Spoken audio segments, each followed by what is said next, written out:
Welcome to another episode of Angels, Positivity, and Love. Absolutely incredible experts the world over with fabulous backgrounds, deep insight, and they're often here to help us all find our unique life path to grow, help us with our soul expansion or just general life expansion, paying the bills and everything else.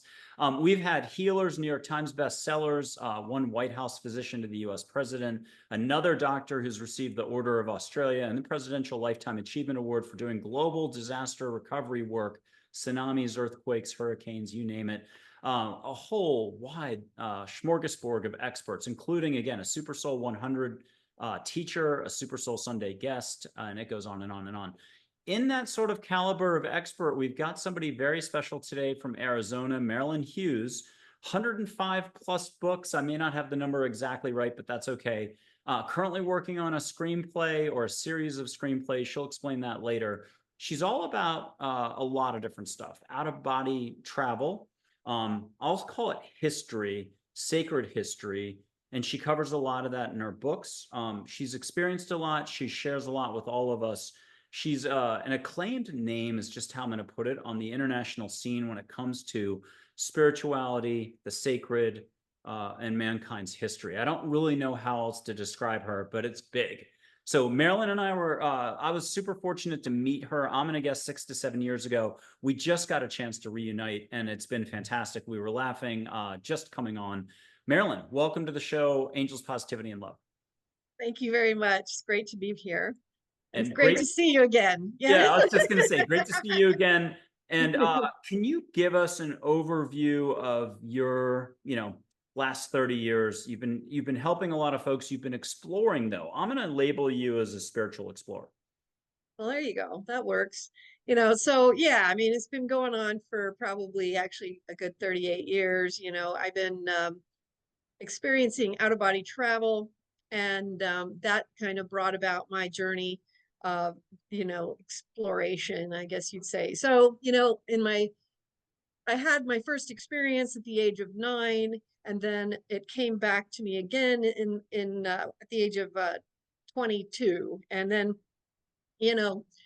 uh, about, I don't know, I'm 59 now, so however many years that is, my specialty isn't math, but about 38 years, I think. And so about 38 years later, I've been journaling those experiences. I started doing that right away, and ended up writing about 109 books. And then, in the experiences that I had, I would hear and see music. And so I ended up writing the music that I would hear in these out-of-body experiences. So then I have a lot of music. I painted things that I saw. So I have all these paintings, but the book started with that, with the journaling of the experiences themselves. And I mapped out this pathway, which I call the pathway of purification, the karmic purification of the soul. I started learning about part of the reason why we incarnate on the planet Earth, the purpose, the spiritual purpose, why we're here. But then in that process, some of the things that I was instructed in these out-of-body experiences to do was to start collecting the ancient sacred texts. And so I started collecting ancient sacred texts from all around the world, all world religions, all cultures, and I would be very specifically led to these things, which ones, when to study them. And it was a really interesting path. And as the path proceeded, it was almost like these ancient sacred texts. I even had a vision about this, an out-of-body experience years later, where I saw these ancient sacred texts in the heavens, and they were a staircase. Each of those ancient sacred texts were a step on this beautiful staircase that wound all the way up from earth to heaven. It became the title to one of our documentary films, which is The Staircase from Earth to Heaven. So anyway, we did take on, we started, I started with in the documentary film area with Charles Bacchus and a group of producers and directors that were from A&E and the History Channel with The Road to Armageddon that was released in 2012. And then starting in the year 2020, I started a series of documentary films with producer and director Brian Malum. And we've put out a series of about 8 or 9 films on the grand phases of the soul, which is laying out this path that I've been shown of the sequence of events that occurs in the actual progression of the soul as it matures and develops in the spiritual path on earth. And then others, an obvious one, how to have an out-of-body experience. And then the follow-up to that, the Tao of mysticism, going into the deeper mysticism, but also things like the initiations into the mysteries, a film on the rites of passage. So going into, the mysteries, the ancient mysteries, but lots more, lots of these things, angelology, demonology, spiritual warfare. We have quite a few projects also that are in the can that are, I think we have 4 or 5 projects that the documentary film producer is working on that will come to pass when he gets them finished, but they are already, filmed. And so we have that going on. About 3 years ago, we were contacted by several people in the film industry who were interested in taking my first book, which seminal classic, as my old publisher used to call it, and turning it into a television series and feature film series. And that's The Mysteries of the Redemption, a treatise on out-of-body travel and mysticism. And this is a compilation of the first 5 books. And so that has, been kind of stunted because we're looking for financing, of course. But I'm working on those screenplays for those now, and I'm working on season 4. But so that's what we're kind of working on, trying to bring it to life, all the things that I've seen, because a lot of people think of out-of-body travel from a very limited scope. And the experiences that I've had, and I think the purpose of what I've been shown has been to make it a lot bigger, to show people it's not just, oh, you get out of your body, you look at your body, you fly around the astral plane, you see whether or not you can see what someone's doing. It's actually an experience where you learn to travel hundreds of spheres of existence. You travel into your past and future lives and sometimes parallel existences. You do these things for the purpose of understanding things about the nature and the construction of your soul. You go into the Akashic records, you learn about why you're here, what you need to actually accomplish while you're alive in this lifetime. You learn about your fetters, as the Buddhists might call it, the things that hold you back.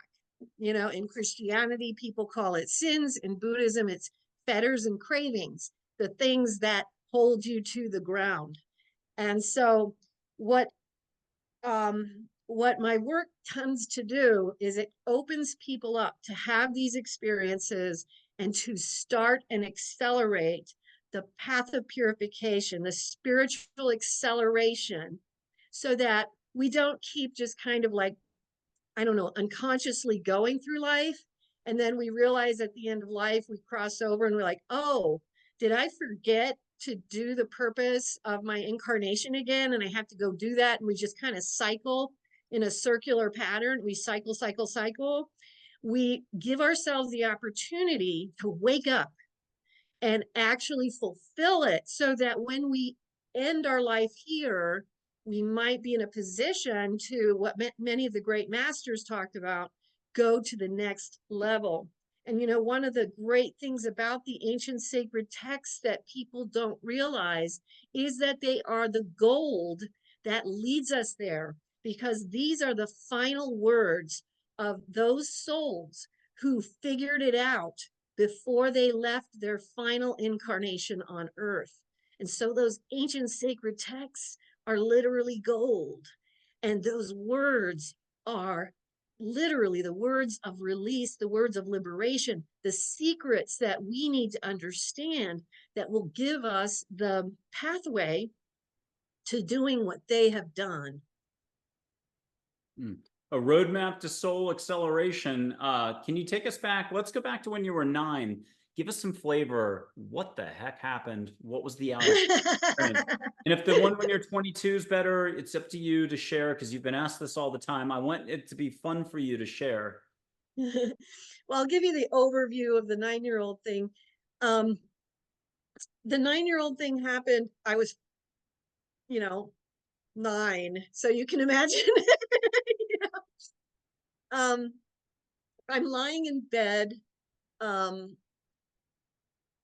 And it's like all of a sudden, this huge, massive vibrational power came over me. And so imagine this in a 9-year-old mind. These massive clouds undulating all around me, white, gray, literally the heavens are opening in front of me. So I'm lying in bed and that's happening. So the clouds are doing that and they part and this beautiful staircase opens to heaven. And on each side of the staircase are hundreds of angels. And at the top of the staircase are two thrones. And one is, there's standing in front of the 2 thrones are who I perceive to be God the Father and God the Son. And so I'm asked to come forth and beckon forward. And I go through a series of experiences there. And I'll probably just kind of summarize it because you can read about it. But basically, what happens is I'm shown that there is a purpose that I have to fulfill in my life, and that this will come back to me later, and that it will be filled with a lot of, I don't know, trials and tribulations, I guess, persecution as well, which, to be honest with you, there has been, if you think about the last 40 years, think about the early 80s, the 90s,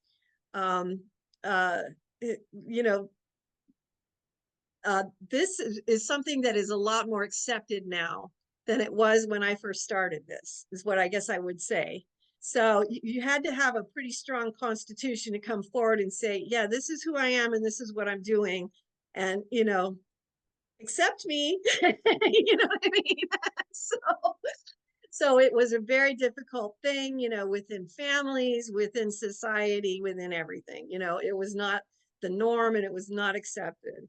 And so there was a lot of trials and tribulation. I was warned that there would be. I saw a huge cross and it was on fire. And I was told that this cross represented the ignorance of the cross being on fire, represented the ignorance of man, and that I would have to put that fire out. And I was like, well, how am I going to put it out? It's like, who am I? And it was kind of, it went so, it's kind of one of those things for anyone who's had any type of out-of-body experience or mystical experience, and maybe you can relate to this with the experiences that you have. A lot of these things, vibrational, energetic, you're filled with knowledge and you can't put it into words. And it's like, I'm filled with, basically, this is how it's going to be. And you're like, okay, I get it, but I don't. You know what I mean? Okay. And I'm 9 years old. So I'm just kind of like in complete and utter awe. And so there's more to it. But at some point, I'm sent back down the stairs. I'm completely blown away. It's such a beautiful thing. The angels are singing. The clouds are billowing. The marble staircase is unbelievable. I'm seeing what to me is the representation of God the Father and God the Son. And I am in the presence of God the Father and God the Son. Although I was raised in the Mormon church, it was primarily my father who believed in that. And the rest of my family was pretty much atheist. And so I wake up and I run to my mother to tell her, my God, Mom, I just saw God. And she's like, she was from another country and she's like, don't talk nonsense. don't ever say that nonsense again, and don't you lie like that. And that was basically the gist of what would be the next 30, 40 years of my relationship with, anyone who was an atheist, anyone who, um, a lot of people who had a lot of faith beliefs, because mysticism was not accepted in many of those faith beliefs, Christianity included, so you had to quiet yourself and do your work quietly in the background. Does that make sense? Totally. And then when I was 22, so it kind of pulled itself back. I quietly held that moment. And then when I was 22, it recurred. Shortly after the birth of my oldest daughter, I have this spontaneous out-of-body experience. And again, I'm blown away. It wasn't anything nearly as spectacular as the one when I was 9, but it was life altering. And it began, what would become a very sequential set of experiences where, I learned, it starts out where you're learning basic things, like how do you get out of your body? Okay, then how do you actually move around in a spiritual body versus a physical body? How do you see, hear, feel, move? How do you get through physical objects? All those things. And then you're like in the astral plane. And then all of a sudden you learn, oh, look, there are these tunnels. There are these different tunnels. There's a black tunnel with a light at the end. There are circular spiraling tunnels. There are tunnels with these deep black bands. What are these tunnels? And you learn through the assistance of these angels that are there to guide you, and also different spiritual teachers that come. So I had a spiritual teacher named Emmanuel. I had a spiritual teacher named Kutahe. I had people from my past lifetimes, one named Red Jacket, who became very important in my journey. And, but I had a series of these teachers and guides that would teach me. And then I would learn to travel through these tunnels. These tunnels then took me to these different dimensions of existence. So then you're immediately learning, oh, it's not 1, 2, or 3 dimensional, or even 4th or 5th dimensional. We're dealing with hundreds and hundreds of dimensions and many different spheres of existence. And then we're dealing with different universes, and we're dealing with, these are the creative spheres. These are the spheres of time where our different lifetimes are held, future, past, present, parallel. And then you're learning, what is it? How does this parallel stuff work? You know what I mean? And then but then you're also dealing with the mystery realms, where the initiations into the mysteries and the rites of passage occur. And that, I'd have to say, that's where timelessness reigns. That's where there is no time at all. And, everyone talks about that. They say timelessness, but timelessness is an entity in and of itself. It's a mystical entity, and it is something that has its own experiential definition. It's not just a word, it's a mystical state. So it's like when you enter timelessness. So like when you're reading my books and I say, and then I entered into timelessness, it's not like, oh, she just left time. It means I entered into a mysterious, mystical elevation. It's like you're not in the same universe anymore. And so people don't understand that when they hear that word. And so I wanted to clarify that. So there's that whole worlds of timelessness, And then beyond that, there's so much more, because you have to remember, I've written over 109 books on this. So that's why, because what I found, and ironically, what I was shown early on, was part of my job was almost like, to be a map maker was to show people where things were and that what there was out there, and that there was so much to be discovered. And by so doing, it made it possible for people, even just by reading about it, that it opened up their interior pathways to having the spontaneous eruption of these experiences within themselves. And that's what we've kind of seen has happened for a lot of people, along with, learning some of the other things that help out in, generating the experiences. But even just becoming aware that this exists and these things can happen seems to generate it, seems to open it up for people. It's kind of like what you do too, where, you're bringing an energy and a possibility, a new construct.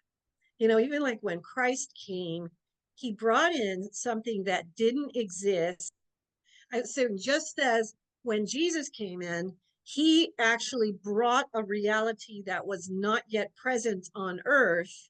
And it was like he created a pattern, brought a pattern from heaven to earth that is now our norm. It is something that is here now that was not present before he incarnated. And so that is what we are all trying to do. That's what people who are called to any kind of spiritual work, a light work. So that's what you're doing when you're bringing that in.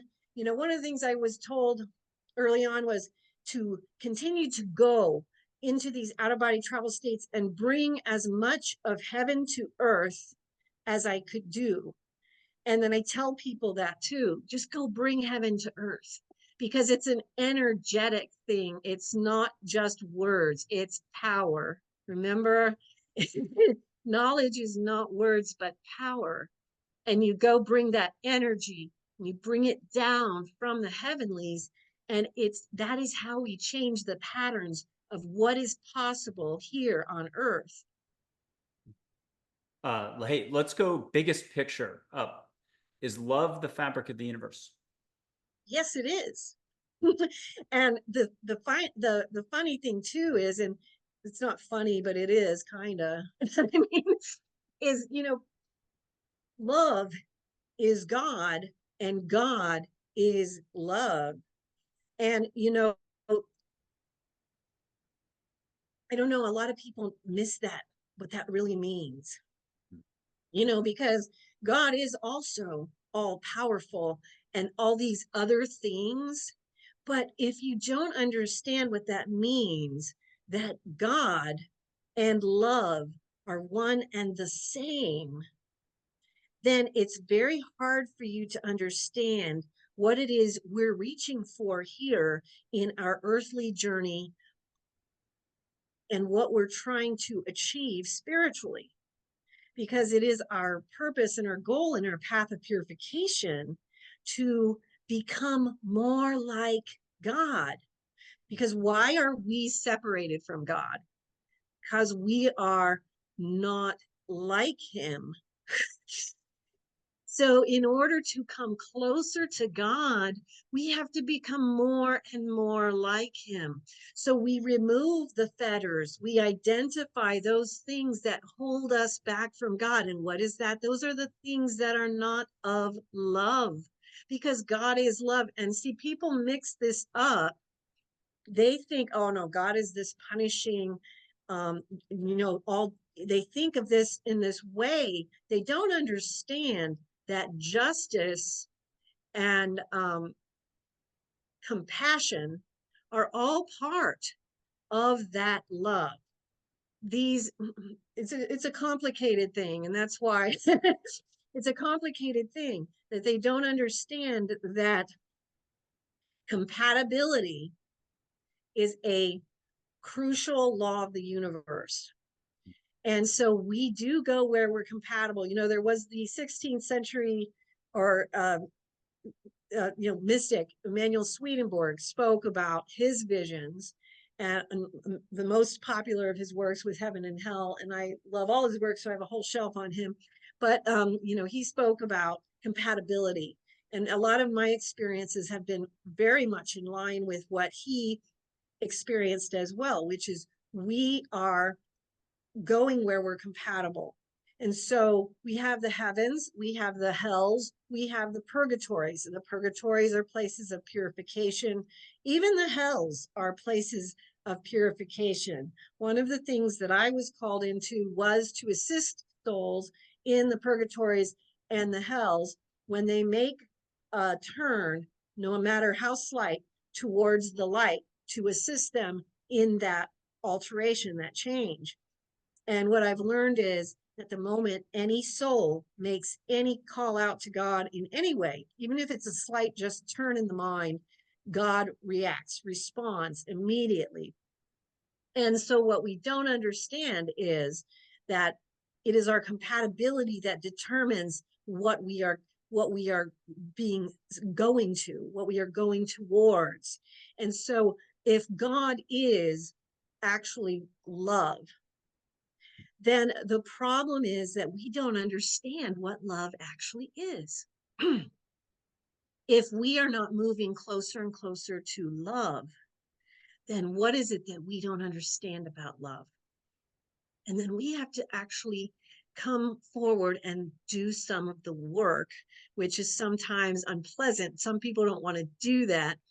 And ironically, that's part of some of the other side of this, the ancient sacred text, but it's also the study of mystical theology, which is the study of the purification of the soul, which has been done in religions all around the world forever, but is very, very well covered in some very interesting texts like The Spiritual Life by Father Adolf Tanqueray in Catholicism, 3 Ages of the Interior Life by Reverend Garrigou Lagrange, but it's even, Imam Ghazali in the Islamic text, the Iya Ulum Uddin. It's a similar work on mystical theology done by the Sufi mystic. You'll see this in Judaism, you'll see it in Hinduism, Buddhism. It is a genuine thing that is done in all monastic traditions, and there's a reason why. It's because we have to take a look at those things that are hindering us from this path forward. And most of us do come into this lifetime with, several things that might be either karmic issues, just things that we hold on to, whether they are false views, whether they are issues that we have in relationship to other souls.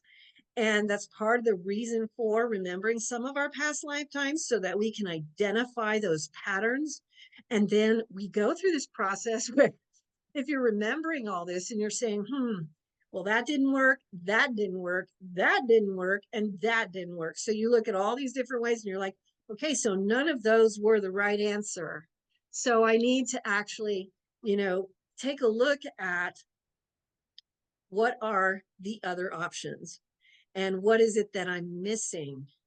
What is it that I'm missing here? What do I not understand about love? And that's where I'm going to find God. And when I find God, I find liberation. I've got a passage for you written by angels, but if anybody thinks I wrote this, thank you. I just saw balls of light as I was typing, and there's absolutely no way anybody who knows me that I could have actually written this, but it's the appendix in a little book called Listening to Angels from 2014, 40 pages, 15-minute read, easy. What's up with mankind? Why angels now? Why they're so available? Awareness for mankind is on the horizon. Call it a spiritual awakening if you wish. It's a chance for all to grow. Mankind is ready for more unconditional love and compassion for all. And more compassion by all for all is needed. Mankind is ready for change from rat race mode. Happiness is obtained in the absence of ego. Ego's afraid to be vulnerable, to let go, and to be in the unknown. Again, there's nothing to lose and nothing to gain. Move past seeing the negative. Compassion can be taught through one's actions. How? Slowing down would do a world of wonder for most people. Doing it consistently is where the problems and opportunities lie, so stay present. Start right now. Letting go means less thinking. Do not get lost in perceived tasks, roles, ego, etc. Being in the moment is to do compassion for all. For individuals, an egoless path would be great, but it's just not realistic. Allow ego to serve as a reminder when it pops up. A reminder for what? You decide. How about a reminder to breathe? How about a reminder to enjoy each moment as it comes? Believe that all moments can be the same. Whether it's a moment at work or a moment looking at nature, all moments are the same and peaceful. Only thinking something can interfere with this. Likewise, there are not separate paths for mankind or separate worlds for individuals. One is one. Through awareness and owning the consequences of one's thoughts and actions, a person begins to see how all of life is truly interconnected in one. Faith in all can lead to a change in mankind. This is the path for all of man. This is about man bringing peace and joy to all. This is about your personal growth in your life and finding the next stage in your soul's development, as well as the continued evolution of mankind. The greatest gift is allowing all is growth and change. This is frightening for some. There's nothing to do here. Slow down the doing. Instead, breathe, smile, and relax. Appreciate all. Last little bit. Compassion for all is life. This is also about acceptance for all. Regard others as yourself, generously and without fixation. Believe in all. It's much simpler than people think. Again, this is because this is not about thinking, but less thinking. Open yourself up to life. Speak with us from an angel's perspective. Speak with them. Be. What do you think of that? Well, that was a lot. So, I mean, there's a lot there's different parts. So for the most part, a lot of it, I really agree with. There's a few comments in there that I would have some thoughts on, but there was so much there that it was impossible for me to, I'd have to take notes and things. Whatever reaction you've got, share something with us. Yeah, the main thing I would say is that the general idea, and then I think that this is what is probably different in my message than some of the maybe the mainstream, I don't know, for lack of a better word, new age idea would be that I don't know, it's so hard because you gave me quite a lot there, and I don't remember every single line, but that basically that will apply to many situations, but there will be many situations where it will not. And that would be when someone is going through a major tragedy, when people are going through different circumstances where it would not apply. And so I would probably take a few of those sentences out of there and probably just explain them further myself in terms of what I was shown and how you delineate those further. So that would be so spiritual crises and other stuff. Well, not just spiritual crises, but people go through, earthly tragedies, physical tragedies. People do go through things where evil is done unto them, and there are I'll just I don't really feel like going here, but I'll just say it since you brought it up. As so for instance, that will apply to many and most situations. But for instance, let's take someone living in Ukraine and a bomb falls on their house, and there is an energy that comes with that. There is an evil energy that comes with that, and that will not apply. There are people in the country, our country and every country, people who will be murdered for no fault of their own, or killed by a serial killer, or the victim of a serious crime. And there is a principality and a power of evil behind it. And they will be visited with something other than the angelic. It will be the demonic. And they will be struggling with something that has been visited upon them that has nothing to do with any fault of their own. And that will not apply at that moment in their lives. And if someone says that to them at that moment in their lives, they will be offended, and they will be rightly so, because it's not true for them at that time. So it's just those. That's where it gets tough when you give like a 2-page thing instead of like a couple of lines to comment on. Nuances. Nuances, yes, nuances. But yeah, so you know, and this is one of the things that is different in my writing, and a lot of the people will come to me because they say, well, a lot of the new age writings, they say, you know, everything is always positivity and light, and then this happened to me. And it's like, yes, let me talk to you about what I have been shown about these things. And my writings cover this extensively because this is a part of our reality. You know, in scripture, it talks about the, you know, the battles between principalities and powers.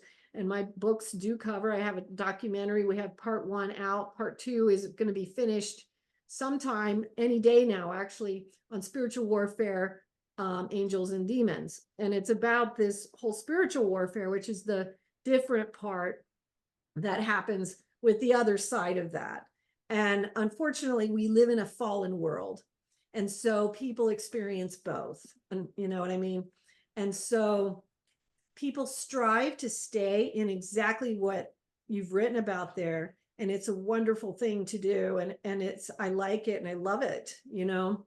And the only comment I'd add to that is remember not to hit people who have been hit with that at inappropriate times. Or, you know, people who may have gotten like a terminal diagnosis and they need something else at that moment, or whatever, you know what I'm saying? There's so many different scenarios where that's where we have to remember that as mortal beings, we have to generate compassion. We have to understand that there are powers that work in this world. This is a mortal world, which means the powers of good and evil operate here. And this is 3rd dimensional and 4th dimensional realms are the realms where the battles of the good and evil reside. In the 1st and 2nd dimensions, these are the lower realms where it is primarily dark and then evil. In realms 5 and above, those are the realms of light and life and light. And you have continually upgrading gradations of light as you go to the higher and higher spheres of light, which is really neat because once you hit that 5th realm, you're dealing with only light, and it gets better and better, and these higher and higher and higher vibrations of it in those realms. But in mortal realms, it is the nature that you have these battles of good and evil. And so people will deal with that here. That's part of our, you know, and ironically, we deal with that even just inside of ourselves as part of our spiritual path, unfortunately, you know. So, and part of the way that we deal with it is exactly what you wrote about. We make a choice to lift ourselves up into this other part, this principality and power of the angelic, you know? And so, so in that regard, it's exactly spot on. It's just that little disclaimer of remember when it's insensitive, you know what I mean? When it's important, you know, to just remember when it's not appropriate, you know what I mean? I think I've only had, I want to say the opportunity to, but I've only had seen negativity in physical form, like not light, obviously, but the opposite, darkness moving like 5 to 7 times, and once in a physical way is a long story back in Manhattan. And so it's, to me, it's very much in 13 years, I know maybe 3 things. Angels exist, allow for that to be the case, get your help. Right. Where you put your focus is where you put your focus, and how you spend your energy is how you spend your energy. And I would end it there. But I wanted to ask, there are those experiences, but then people get worried about alien life, galactic, cosmos. Can you bring that in with your travels, your experiences, your firsthand experiences? I can remember the first time in a backyard 2 houses ago. This is like 10 years ago in Austin. I'm with someone in my backyard and we're very comfortable, beautiful night, and 2 red balls of light went by. Now, my fear side of me was like, what am I looking at? It was totally friendly, unconditional love, but I just heard from an angel, don't worry about it. And like, leave it alone too. You're not going to pester us for what that was about. So it took 10 years for me to get the answer of what that was. It was safe. But my first reaction was like, whoa, And now it's in the news all the time. The whole UAP disclosure thing, UFO, people are having direct encounters. It's a big galactic universe with a lot of loving beings and the other side too. How do you describe all that, and how do you bring it into this fold of the topic we're talking about? Okay, well, I think that's a great question. And just to add, I think to just to respond to what you said there, and I think that is to what you said, there's a difference in terms of what we're called to. And because I have been called to go into those, those realms. And also, my ex-husband was a prosecutor for 40 years, and he also was a war crimes prosecutor and in Kosovo. And so, we dealt with, the genocide and also with the prosecution, and dealt with a lot of people who were put in really serious circumstances. And then, ironically, we worked together a lot in the sense of that I would receive information from people who had been murdered, who would tell me things that were helpful. So I think it is important for people like you and I. It's really good for us to talk to each other, because some of us are called to work in both the light and the dark, and some of us are called to work only in the light. And it's been interesting too, because you see things like even with John Edward, James von Prague, and some of them, they've talked about this issue, because James von Prague worked on that show, The Ghost Whisperer, where he had shared the experiences of this anonymous mystic who did work with some of the darker elements, but yet, and James von Prague also had done so, but yet John Edwards spoke about how he was always called only in the lighter side of things. And so it's part of just kind of having the dialogue and the understanding that, we all have these different gifts, and it's totally complementary to one another. And it's really good for us to, work together that way and to understand one another, because we do help each other, because God made us this way. You know what I mean? But going to your galactic question, which is really great, because I love this. I started having experiences with the extraterrestrials pretty early on. And it started, primarily with the Pleadians. And the Pleadians were really quite intense. But then I also had experiences with the Arcturians, with a little tiny bit with the Greys, and what was it? The Alpha Centauri. And there was this one culture, there were two cultures that I'm going to try to describe that I've talked about on other shows, so I'll just kind of touch on it. But these two are the ones that stick with me the most. The Pleiadians I wrote quite a bit about, because the Pleiadians came to me quite a bit. But there were these two cultures that I thought were just amazing. And they never told me like where they came from. So I don't have a name for them, but they're separate. And one of them, I just called them the Tibetans, because they told me that they had they could only reach a very small amount of people on the planet Earth, because we're so closed off, I guess. And what they shared with me, and I only had one experience with them, because it was really hard to like even just lock in to their vibration for just even a short amount of time. They were so high vibrational. They were so amazing. And they shared with me that they had contact with like, I think it was 5 or 7 individuals on Earth, and I believe 5 of them were in Tibet. And they talked about how the Tibetan people had something about them. They never explained what, but that made them more open, more receptive to them. And they allowed me to see how they were working with these individuals in the out-of-body state unconsciously, and working on their vibrational frequency.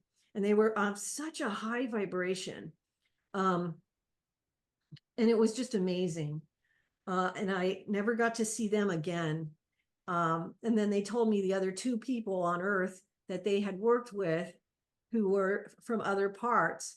And I was just, I don't even know, awe is not a good enough word, but I'll just use it since I don't know another. But the second one I'll tell you was probably equally, if not a lot more, was this race. And he was a pure light being.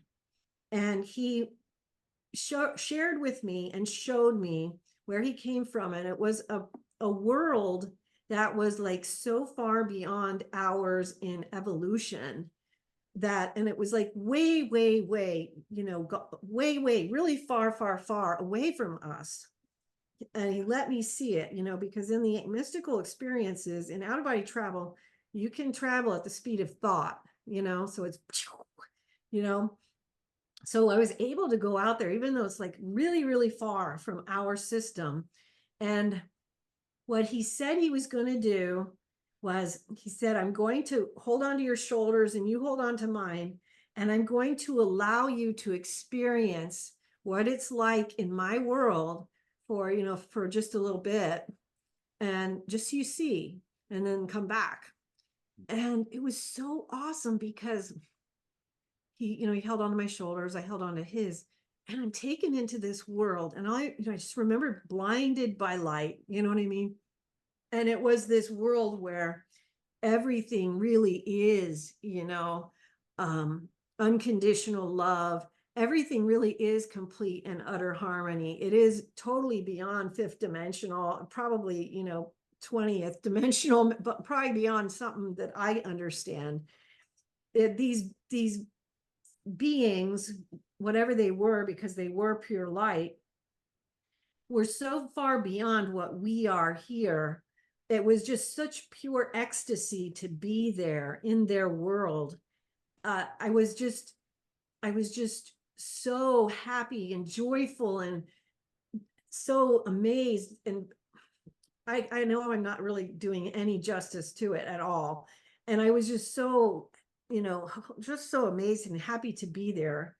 And, and then I'm pulled back and I'm like, I don't want to come back. Can I just stay there? And it's like, no, you can't.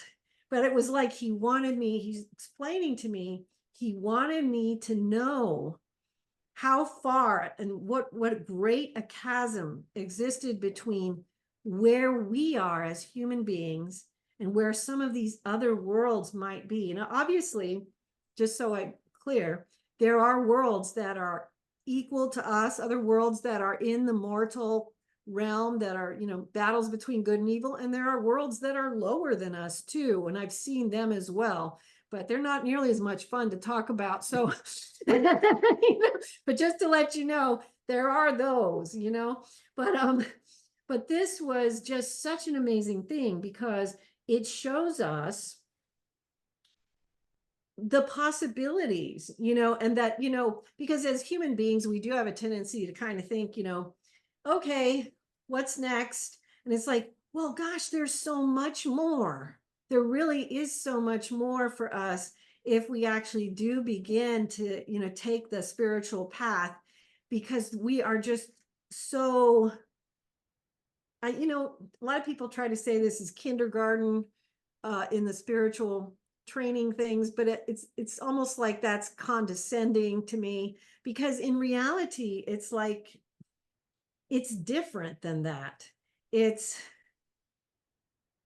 just, they are chasms beyond us in our vibrational understanding and what our knowledge is and where we are. And it is a state of being that they have that we don't have.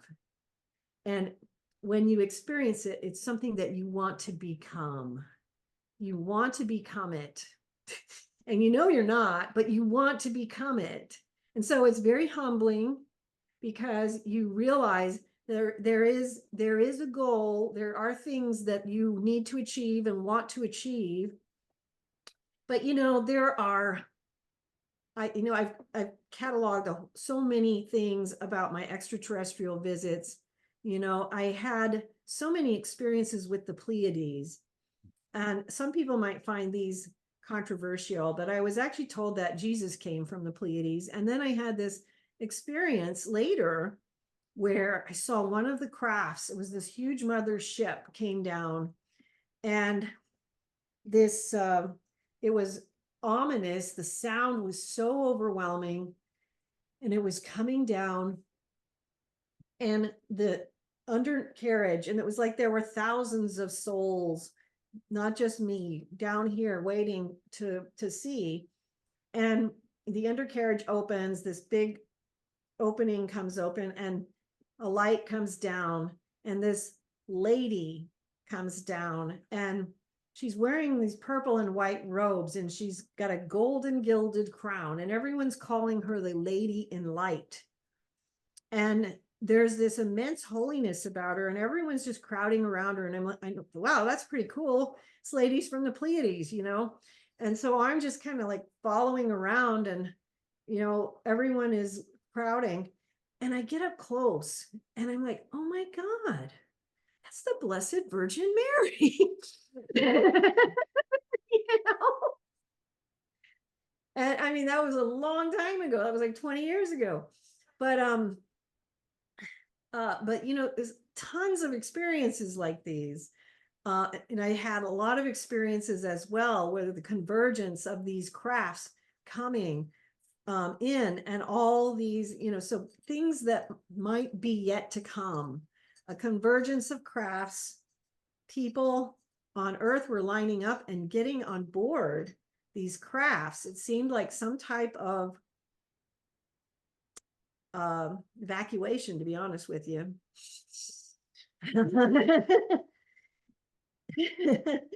You know, I don't want to be alarmist, but I had that years ago, and like in the 90s, and I was like, oh, what's this all about? Well, mankind's always getting opportunities to open up more, walk a smoother path, be kinder and gentler. And obviously, we're always making decisions that have consequences. Can you talk to us what more awareness looks like to you for mankind? Is it just breathing more, smiling more, relaxing, doing a little less thinking? I'll quote an angel named Charlotte who said the Olympic gold medal for us all, minus a little asterisk of certain folks going through stuff, is 7% less thinking a day. That's it. Don't try to erase thinking. You're going to be, I'm like, it's like Casablanca, the chief gendarme walking into Casablanca. If anybody remembers the Humphrey Bogart movie, when he walks into the casino and he goes, I'm shocked to see there's gambling going on here. And the waiter walks up with an envelope stuffed with cash and says, sir, your winnings. And he tucks it into his thing and yells, arrest the usual suspects. We are doing thinking. I'm going back to thinking in 1 hour after this interview. I can't help it. But when you're here, we're joyful. Our energy vibration is higher. There's less density. There's that whole, I'll call it a struggle, I suppose, but it's a choice where you get to put yourself. A little bit of Wayne Dyer there. You can't be in a hot shower enjoying it and be upset at the same time. It's either or. So you can't have density and light at the same time. You kind of get to choose the scale. One giant piano key, a million trillion, whatever those are called, keys. Talk to us about how mankind could use a little more gentleness, compassion. Where do you see this? Are we different than the 70s? Was it going to happen in the 60s that we were going to break out and become a gentler worldwide population? Kumbaya. How's this all work in your viewpoint? Well, you know, I don't think I have all the answers to that, but I do, you know, in terms of just my viewpoint, I guess, you know, just take that with a grain of salt, you know.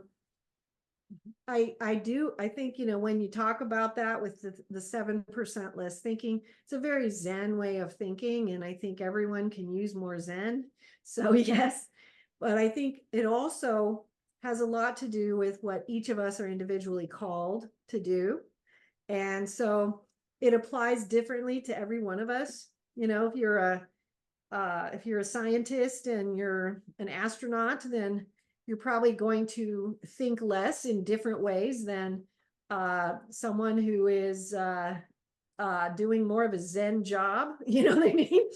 And Well, so, you know, embrace who you are and what you do, but find ways to make it more of a Zen experience for yourself, you know. But I definitely think that we can bring a lot more compassion and kindness into our world. I think that it's always been an opportunity.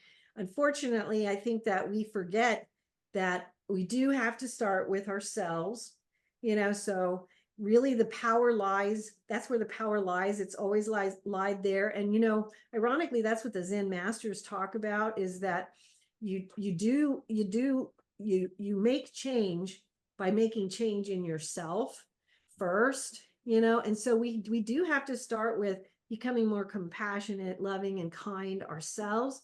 And so ironically, that's what the path of purification is becoming more aware of where we lack that compassion, kindness, and understanding of ourselves and of others, where we are not being that way. But in our society, I'll just make a couple of observations. I think that our society has become very, very unkind and lacking in compassion, and also lacking in a lot of things, to be honest, and without getting really specific, in a lot of degrees, you have dichotomies. You have, it's almost like, if you say it, it's almost like people will misunderstand what you're saying, but it's intolerance. But I'm not talking about intolerance of people's way of life, because I don't really see that is the problem. I think it's intolerance to people having different viewpoints. People have become extremely intolerant and very unkind and lacking in compassion, and not being willing to listen to each other and trying to understand why they might feel the way they feel or have different viewpoints. And this is part of, what, in the old Native American traditions, there was a reason why we had elders. And that was the thing with most of the traditions. We had elders, and part of the wisdom of age is that you listen to other people to understand why they believe and think and feel the way they do, instead of just attacking one another. And we lack a lot of that in our societies these days. It's just a lot of intolerance to different points of view, and an unwillingness to even view the other side as human, or as perhaps that their intentions might be good, even if they don't agree with your views. I love what you're saying right now. Totally spot on. I've got 3 super quick quotes for you. The third one's going to lead us to one out-of-body experience you don't mind repeating often. It could be the equivalent of meditation for you. It's the well, where you go to like recharge. It's Bora Bora, not boring. The first one's a NASA astronaut, and that will be the third, actually, to lead us to that. Where do you like to go frequently that's really pleasant for you? And so it's Story Musgrave said, NASA astronaut, getting out of the comfortable path. That's what exploration is all about. But I wanted to ask, where's your most comfortable spot? Backing up, I've got Joshu, Zen master Zhao Zhao, if you say it in Chinese, but Joshu in Japanese. There's always this teacher in Buddhism and the student expression back and forth. The student's trying to prove he's arrived here. So a student comes running up to the Zen master and says, "What about it when I seek to be Buddha?" And the Zen master says, "What a tremendous waste of energy." But this student is super smart, and he comes right back, cat-like reflexes, to try to one up the teacher. He goes, "Well, what about it when I don't waste energy?" And the Zen teacher says, "In that case, you are Buddha." And I've got to tie into what you were saying. And Archangel Uriel said, like in 2014, if more people would listen, less conflict would arise in any given situation. So I thought that was Amen. Right on to what you were saying. And I thought you handled really the whole contemporary, did I say it right? Contemporary, the present day that we're in. I think you handled it really well. What trip are you, this is a fun question, and then I'll blow some sage, and then we'll start to wrap it up with you sharing some more color contrast. And folks, remember, love is what helps you appreciate all the contrast. Love is what allows you to do listening without judging. Judging is just, if you saw it as a vibration, it's a little denser than love. And like, subscribe, share, comment. And what have you enjoyed already about Marilynn Hughes's insights, what her experiences have been. Type something in there. Even emojis work. Have fun with this. Okay, what's your favorite trip that you like to make or that you've made regularly over all these years? Well, I'm not a big traveler. I lived in Colorado for many years. So probably the trip that I took the most and I really liked it was going to this little chapel in New Mexico in Chimayo, which was a little pilgrimage spot.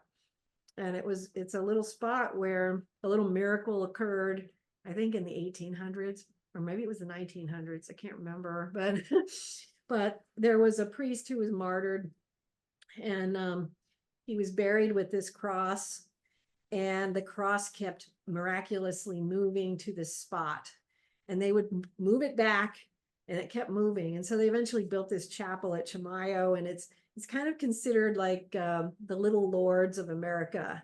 And so they have crutches all over the walls. It's just a tiny little chapel, but it's this really, it's very Spanish. It's an adobe little building. I've gone there quite a few times because it was not a huge trek from any of the places I lived in Colorado. And I actually got quite a few of my little things that I have around the house at Chimayo. I have some of the dirt from Chimayo. They have this place where people get dirt from Chimayo because because it was buried there. That's what they do. And so I'd say probably that would be one of my favorite places. Another place I loved to go to and still, like to go to is Crestone, which was not that far from where Chimayo was, which is up in the San Luis Valley, and it's about an hour north of Alamosa, and it's a spiritual community. And what I loved about Crestone, I lived there for a few weeks in 1993, and it has a Carmelite monastery, a Buddhist monastery, I think 2 Buddhist monasteries, one's Tibetan, has an Egyptian monastery. There's a Hindu temple. They have some Native American stuff there, and they have a pyramid. It's a multicultural little community of spiritual seekers, and it's just a really tiny place right up in the Sangre de Cristo Mountains, very isolated. At the time when I lived in Colorado, it's a little bit more built up, but not much. Probably has about 1,000 people, if that many. Might be more like 500. Might be 50, honestly. I don't know. But I loved that monastery up there. The monasteries. Used to take my kids up there when they were growing up to go see the little Tibetan place and the Carmelite place and the Egyptian place and the mountains up there. My kids who are now all grown love to go up there and climb the Sangre de Cristo Peak now. So, the mountains of Colorado, probably that whole thing, that's what my kids love. They all go climbing all over the place up there now. So sorry, it's probably more than you wanted to hear. No, and have you been to Lourdes and touched the water and stuff or whatever with the I haven't. Here, that's a big deal. So it is, but I have not done that. okay, we've reached the point in the show where we're going to light a little bit of sage. Hey, there's not as much time and space as you think there is. You only have to ask the universe, loving figures, whoever your favorite are. If you don't mind me saying angels, just be like, hey, angels, get me out of my head into my heart. I've done this as a guest. I've blown sage probably on 65 shows in the last 2.5 years. So show host, producers, audience, and it could be a year later. So if it's 2028 and you're in Germany, New Zealand, Japan, definitely put a comment in. I mean, how could you not? You're going to catch sage in a second. So give yourself permission, ask angels to get you out of your head into your heart, catch sage, own it with a thank you, amen, rock and roll. Set your intent is what I'm trying to say. Some people start tasting it, smelling it. Just as I start to light it, there's no smoke yet. Everyone gets a dad joke. Why did the rabbit fall down that well? He didn't see that well.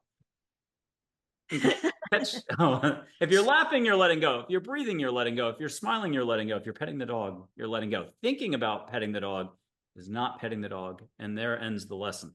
Okay, catch some sage, but why settle for sage, which is great. It's linear. When you can have a triple-decker tiramisu, no calories. So sage, get flowers, and even ocean Whether you live by the ocean or not, ask for something exotic, Bora Bora, not boring, Japan, coastline that you remember, Newport, Rhode Island, Rehoboth, Azores, it doesn't matter. Ask for what you get excited about. Okay, are you getting sage in Arizona right now? Yes. Are you getting flowers? Yes. And then if you want to hear ocean waves, palm fronds moving, I'll blow through the microphone. Again, we're going to blame angels together and Mary and everybody. Let them bring you Hawaii. Let's go crazy, Wailea, Kanapali, something exotic. Here comes the blowing. My microphone's above the screen. It's going to look like I'm blowing upwards. Catch a little sea spray on your nose. If you want to see the action on the beach, the waves, feel a lot of love coming in. Whoever your favorite figures are, maybe we can get a surprise appearance. And did you get a little Hawaii? Yeah. Nice Avalokiteshvara. And say that last part again. I'm always slow, so I heard words that I didn't understand. I see Avalokiteshvara coming in through the water there. Yeah, and definitely enjoy it. And then for the audience, if at home you want to close your eyes, have light come in on your eyelids, you've got to find your recipe your way. It's like banana bread. There's a gajillion recipes, but then there's one you're going to settle on that hits home and you're like, everyone gobbles it up and I love it. It smells good. It works out. It's an easy recipe. You have to find your way to let go. So go ahead and do something special. And then Marilyn, we're coming back to you in just a second. Do you want an angel? Do you want a Native American chief, Sai Baba, or one of each?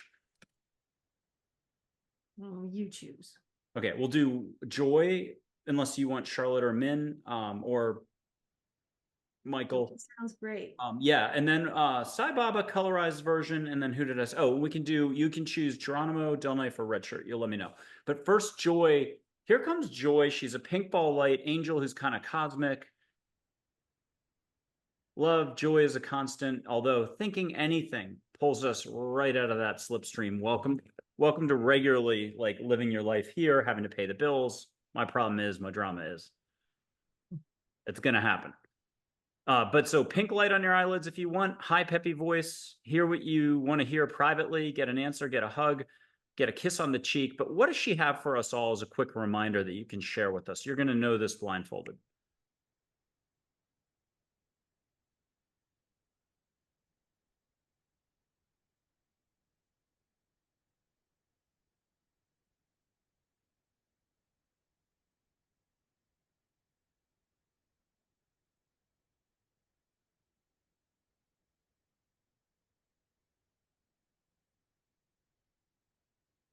And are you getting some pink light on your eyes?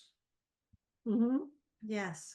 And what's Joy got for us as a general reminder, easy reminder, or in alignment with how you would have already covered it had we just gotten to it, but we hadn't gotten to it just yet? What's she reminding us about?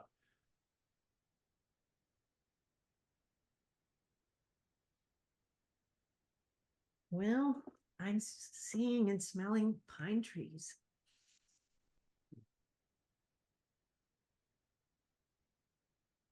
Which to me reminds me of Colorado. We'll call that one getting out into nature. And it's certainly something I hear all the time, either from guests, from angels. Like the more you just get off the couch, do something, the dog's going to love you. You're going to be a hero. Makes sense. That's a good interpretation of it. Yeah. I think. Okay. I've got Sai Baba colorized, Shirdi Sai Baba to do the proper thing. I once had a show host who's really famous. I can't say who. Obviously, we don't know who it is. Who got upset, though, that I was dropping the Shri and the Shirdi because there's the more recent Sai Baba. But when you look at social media and characters count, boy, does he have a long name from a character standpoint. So with modern pressures, I was just like, hey, everybody knows it's the big Sai Baba from 100 years ago. Here he is. If anybody wants to let him wink, smile, move, shoulder waggle, eyebrow goes up, catch an Indian temple incense at home, make a private request, just run with this. You know, everyone has a big heart, in my opinion, and can do their own feeling, sensing and listening, if I said it correctly. But what are you getting from, we'll call him Saint Bob, Baba, Babs. I'm liking Saint Bob. I think he would like that.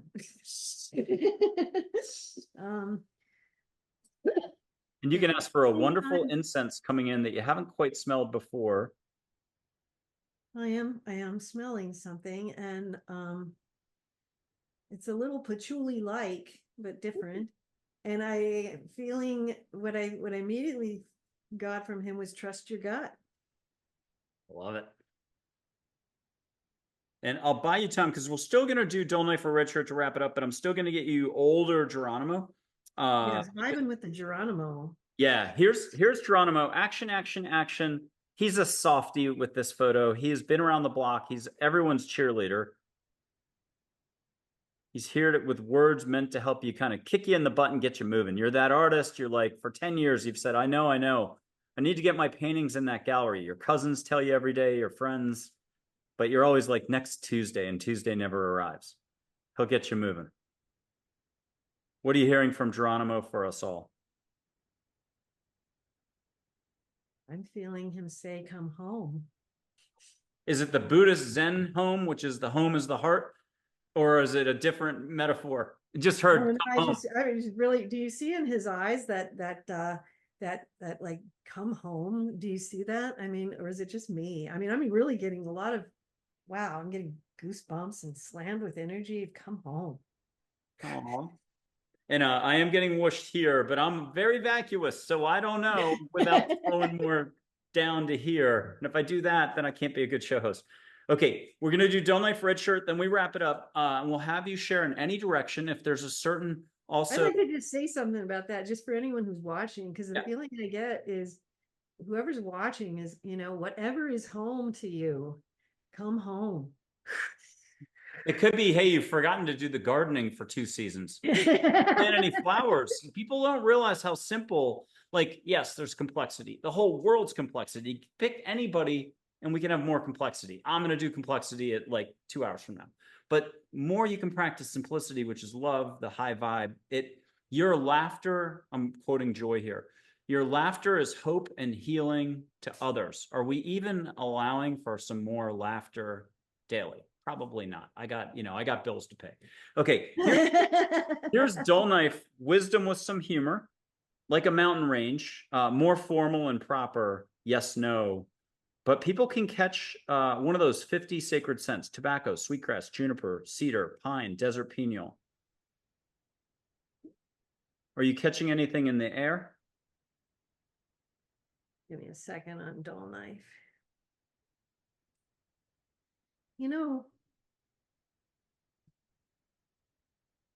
Dull Knife being Cheyenne is significant to me.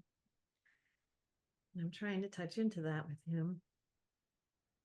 And it may be singing what's it called? The peace pipe. I'm going to lose my English here. Peace pipe sounds, feeling, or visual. You get a shot of like the mountain range, a stream, a visual, or just gentle words and a beautiful hug. Everyone should be getting hugs. One hug's worth 200 questions. Dull Knife. Really just get this sense with him of just this, what you were talking about earlier, the thinking less, he's just kind of like a Zen feeling of, enjoying the moment, and like what you were saying with the mountain range, the Cheyenne, roamed in Wyoming, and they had the beautiful plains and the mountains in the distance, and the grasses and the waters, it just, definitely smoke the peace pipe. Be at peace with yourself, be at peace with others, be at peace with those you love, be at peace with those you don't get along with. Be at peace. Be at peace. Be at peace. Dull Knife, I just feel, I don't know anything about this guy in terms of what he was in life, but what I sense from him as his message is be at peace. Don't be at war with yourself or with others. Marilynn Hughes, that was deep, and I've got goosebumps all over, and I'm throwing accolades your way right now, whatever that means. I do this and confetti with here, but it's not turned on. I have Red Shirt as our final figure, Lakota Sioux chief, red shirt, gentlest mom in the world, not a manly description, but it doesn't matter. He's so soft-spoken. He's wearing a U.S. presidential medal day after the Man, I'm photo getting was so taken. slammed. Let me see that man. Yeah. Let me see his face. Day after the photo was taken, he and Geronimo, White House, I think it was Teddy Roosevelt, horseback, Pennsylvania Ave, parade of some sort. I want to tell you something though. Red shirt, Lakota Sioux, and I immediately felt, I hope you don't mind me just kind of taking a tiny little detour with red shirt here. There was a man that I worked with. His name was Dr. Tomas Stryker. And ironically, we worked on a book that he did, which was Extraplanetary Experiences. He did a research study with myself, with Ingo Swan, Dr. Edgar Mitchell, and holy cow. Others. Yeah. Those are big names. All of you are big names. Yeah, we did this, and he wrote this book, Extraplanetary Experiences. And I last saw him when I lived in Pagosa Springs, Colorado. He came out and visited. And Thomas Stryker was an amazing person in his hometown in Nevada. He had this amazing ministry where he was feeding the homeless 10,000 people a day. Oh, God. And he had this amazing thing that he did where every year, twice a year, he would go up to the Lakota Sioux reservation and he brought food, clothing, all sorts of stuff for the Lakota Sioux. And the minute you brought him up, this red shirt, I felt Thomas Stryker, because on his last trip to the Lakota Sioux reservation on my birthday about 10 years ago, he was killed in a car accident on his way back. And I immediately felt Tomas saying, charity, don't forget to give back. Don't forget to give back. And man, am I getting slammed. You know, this man was something, you know. And one of the things about the tribes, and, you know, even about the Lakota Sioux, the tribes, they took care of each other. Let's take care of each other. Don't forget charity. And charity means love. Remember, love is what God is. And charity starts at home. Charity starts at home. Don't forget to love the ones closest to you, and then let that love spread. Don't forget charity. Remember, St. Paul said, the greatest of these is love. And in some translations, it says the greatest of these is charity. And Dr. Tomas Stryker lived that. Very few people knew that about him. Except for the people in his hometown. How did we spell his last name if people want to look him up? Streicher, and it was Tomas, Thomas. And it's Extraplanetary Experiences. It's a really good book.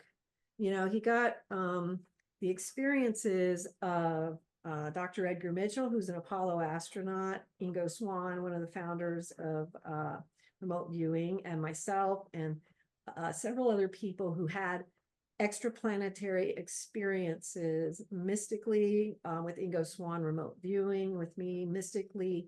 Obviously, Dr. Edgar Mitchell had them both in a spacecraft, but he also, had, Dr. Edgar Mitchell, as part of that particular research study, but also part of the Dr. Edgar Mitchell research project for extraterrestrial experiences. And that was because, Dr. Edgar Mitchell had a profound experience in space. He experienced samadhi, and then he devoted the rest of his life to psychic studies and paranormal research, and founded the Institute of Noetic Studies, and did all sorts of really neat things. And so the book is about people who've had extraplanetary experiences, and that was his research study.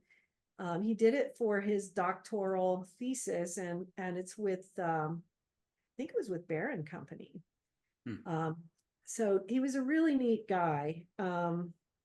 Really died, I guess, I'd like to say he died before his time, but God knows what he's doing, so I'll just shut up. He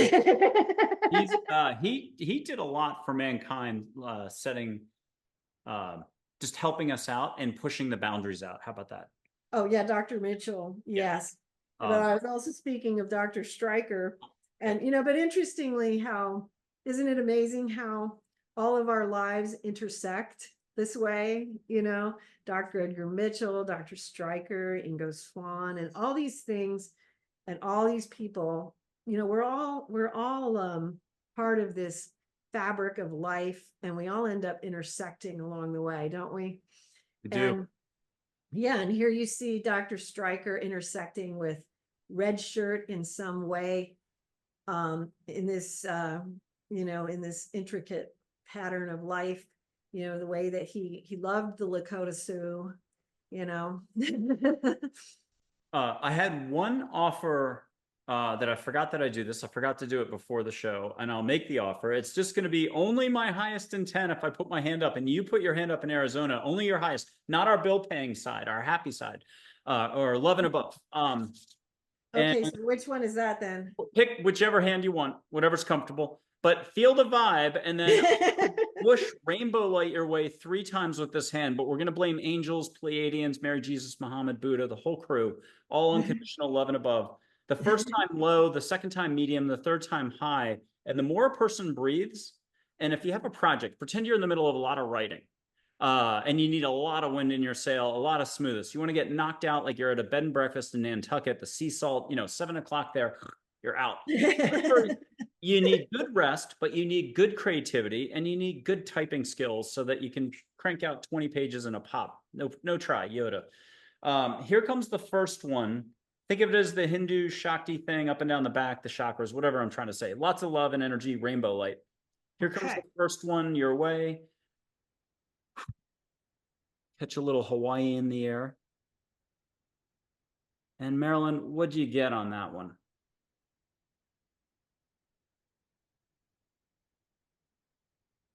Just like a sun supernova-ing. And that's only the little one. So now breathe at home a little and turn up the volume a little. And if you've got to go mow the lawn, but you don't want to do it, ask for some energy and some enthusiasm to go mow the lawn with headphones on. Have good music. Okay, here comes the second one. I'm going to blow twice. Twice it's Hawaii, something in the air, maybe. Here it comes.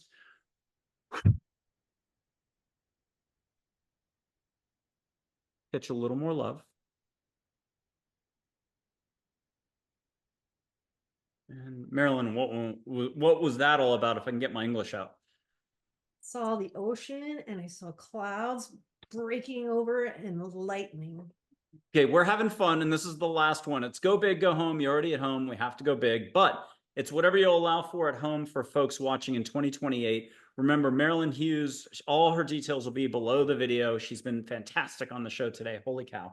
Here it comes. Big enchilada of love, rainbow light.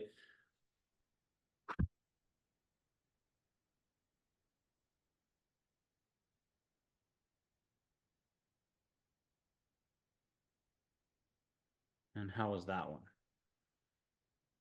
That was great. I just felt, like a big smile. Awesome. Well, thank you. I totally forgot I do that. I got told beginning of this year, like, you're supposed to use your hands. This is what you're supposed to do. I sometimes remember, I sometimes don't. I remembered at the last second. Thank you for being so patient with that. Marilynn Hughes, you're invited back. I'm getting fried right now. Goosebumps everywhere. You're invited, first of all, anytime.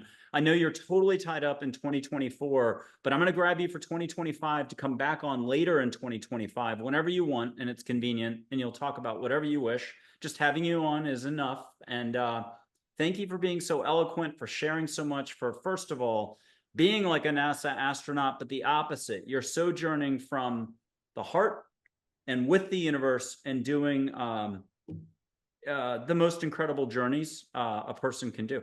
Thank you. Thank you. Thanks for having me on. It was great to see you again. Oh, great to have you on. Angels, positivity, and love.